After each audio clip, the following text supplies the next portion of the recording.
E aí, galerinha, tudo bom com vocês? Meu nome é Tiago Andrade, eu sou professor de Química. Preparei para vocês um mapa conceitual muito show sobre separação de misturas, tá? Gente, eu tentei ser o máximo objetivo possível na confecção desse mapa conceitual, tá? Se você tiver alguma dúvida sobre um processo específico, deixa a tua dúvida aqui nos comentários ou manda um direct para mim que eu tento responder para você o mais rápido possível, tá? Infelizmente eu não vou conseguir explicar processo por processo.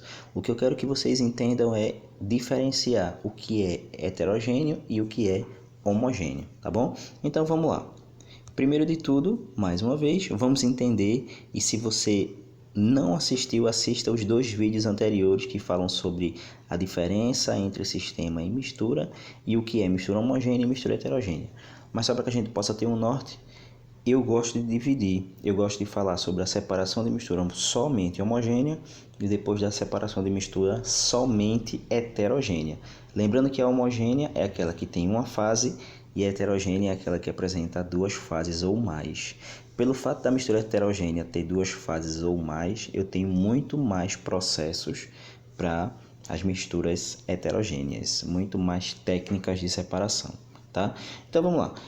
Para mistura homogênea, eu destaco 2. A primeira que cai pouquíssimo, mas é sempre bom a gente saber, que é a técnica de evaporação. Se eu tenho uma mistura entre um líquido e um sólido, por exemplo, água e sal, para não precisar deixar muito caro o meu processo, o que é que eu faço? Eu faço um processo simples de evaporação. Muitas empresas salinas usam esse processo. Por quê? Porque não gasta muito. Você deixa a água lá, agora os tanques têm que ser muito rasos, né? Senão vai demorar muito, e o próprio sol se encarrega de evaporar a água e deixar ali o sal. Então, esse é o primeiro processo de uma separação de mistura homogênea, é o processo de evaporação. Geralmente, esse processo é dito para água e sal, que não impede também que a água e sal seja separado pelo segundo processo, que é o processo de destilação simples, tá? Então, para as misturas homogêneas, eu destaco essas 2 técnicas que sempre caem em vestibulares ou em provas e etc, tá? O que é que consiste a destilação? A destilação é um método de separação por diferença de ponto de ebulição, onde, por exemplo, a água tem ponto de ebulição 100 graus Celsius, o álcool tem ponto de ebulição 78 graus Celsius. Então vai se aquecer o álcool até mais ou menos 80 graus para garantir que todo o álcool evapore e aí a água fica em um recipiente e o álcool evaporado ele vai passar por uma serpentina e vai voltar ao seu estado líquido, vai condensar e vai voltar ao seu estado líquido, ok? Separando assim a água e o álcool pelo processo de destilação simples. Ok, pessoal? Então, esses 2 processos que eu destaco para vocês sobre separação de mistura homogênea. Então, vamos para as separações de misturas heterogêneas, que são aquelas que têm 2 fases ou mais. O primeiro processo é a decantação. O que seria a decantação? A decantação é um processo que leva em consideração o peso da substância ou a densidade, tá? Como, por exemplo, água e areia. Água e areia, depois de um certo tempo, percebe-se que a areia vai toda para o fundo do recipiente. Isso quer dizer decantar. Decantar quer dizer descer, quer dizer sedimentar, ok? Então, se você mistura, se você agita uma solução com água e areia e depois coloca ela lá, deixa ela parada, depois de um certo tempo, a areia toda vai se encontrar no fundo do recipiente. Isso quer dizer decantar. Ok? Esse processo de decantação ele serve para sólido e líquido ou 2 líquidos com densidades diferentes. Segundo processo para as misturas heterogêneas é a filtração. Estamos acostumados a fazer a filtração o tempo todo, quer seja fazendo um suco, quer seja fazendo um café. Então nós estamos sempre filtrando uma solução, ok? Mas o café não é só filtração, também tem outro processo que é a extração, ok? Então, gente, a filtração é simples, geralmente é utilizado para uma substância sólido mais líquido, como também água e areia. Eu posso separar por filtração, utilizo um filtro, né? Um filtro comum, um filtro de papel, com um funil, e aí realiza-se a filtração do elemento, separando a areia, vai ficar no funil, o sólido vai ficar no funil, e o líquido vai ficar num outro recipiente, tá certo? Terceiro processo, dissolução fracionada. Muita gente tem dúvida nesse processo, tá, gente? Mas a dissolução fracionada, toda vez que você ouvir o nome fracionado, fracionado quer dizer por parte. A dissolução fracionada eu vou ter no mínimo 2 partes, ok? No mínimo.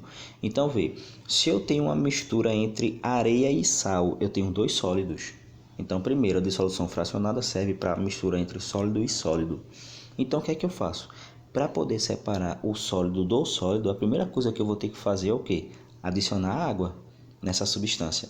Então, a dissolução fracionada ela vai exigir mais de uma técnica para a gente. Então, eu peguei areia e sal, adicionei água nesse sistema, o que é que vai acontecer? A água vai dissolver o sal e a areia vai ficar no fundo do recipiente.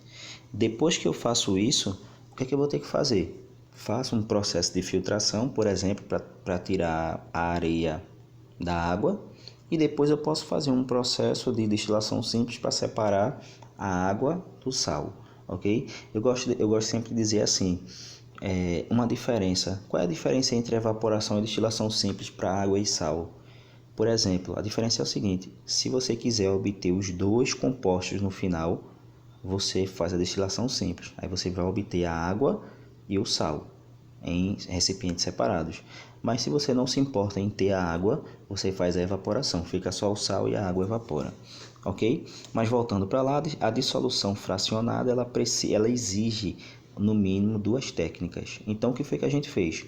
Adicionou água, primeiro de tudo, depois fez uma filtração e terceiro, uma destilação simples para poder ficar com todos os compostos, ok? Então, entendido essa parte, dissolução fracionada, fração, preciso de várias partes, ok, pessoal? A quarta é a separação magnética. A separação magnética, pessoal, é uma separação onde nós utilizamos ímãs, tá?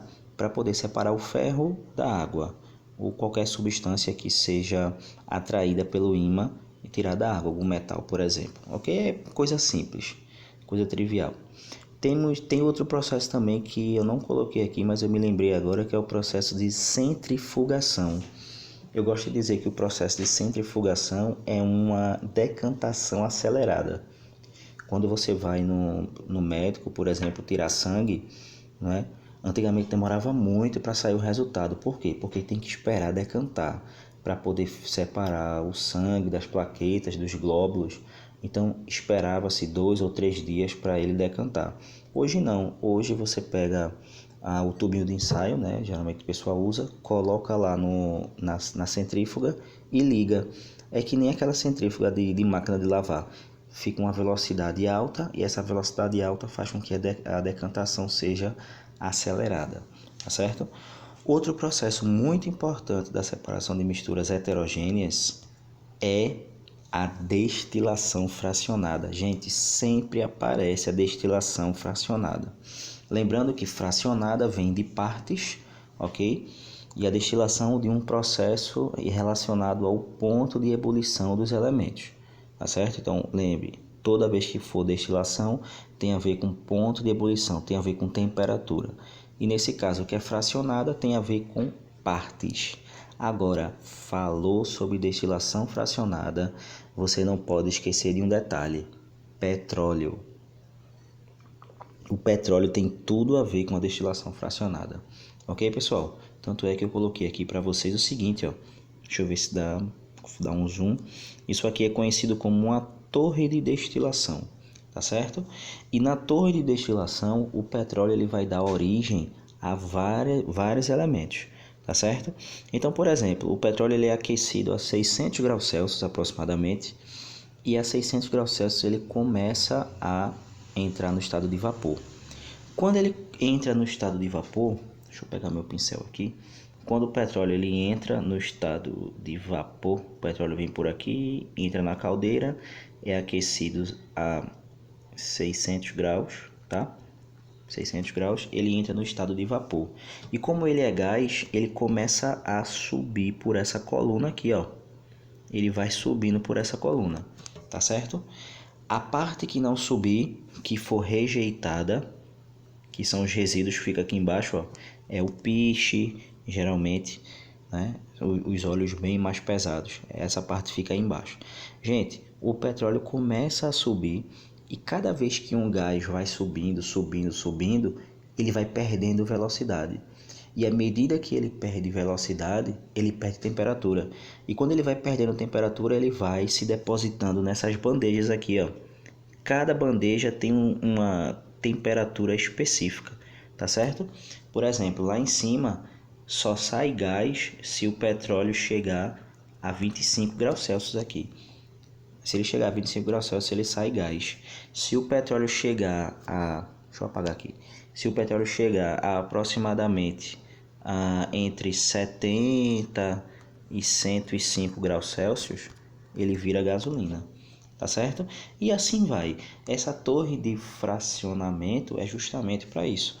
O petróleo ele dá origem a vários produtos, né, gente? E aí é uma pergunta que não tem muito a ver com química, mas a gente fica sem entender porque um país que tem uma riqueza tão grande como essa, né, não tem recursos financeiros, vamos dizer assim. Mas enfim, voltando para cá, depois da destilação fracionada, que é uma das partes mais importantes, eu só pontuei, tá, aqui alguns aspectos, algumas técnicas mais primitivas que aparecem, como por exemplo a catação, né? Se você está ali catando feijão, esse é um processo de separação de mistura mais primitivo. Você está separando um sólido, que é o feijão, de outro sólido, que são as impurezas. Você tem a levigação, que o pessoal usa muito em garimpo, quando vai separar o ouro da areia. O pessoal pega aquela cesta de ouro e vai jogando água, e a água ela vai retirando aquela substância que tem as densidades menores, tá? Então a levigação é um processo de arrasto que a água vai fazer, né, em substâncias que têm densidades menores. A ventilação, né, que também é um processo simples, geralmente o pessoal usa muito para tirar pequenos pedaços de madeira. Usam um ventilador bem potente industrial para tirar sujeira, madeira, alguma coisa desse tipo. E a flotação.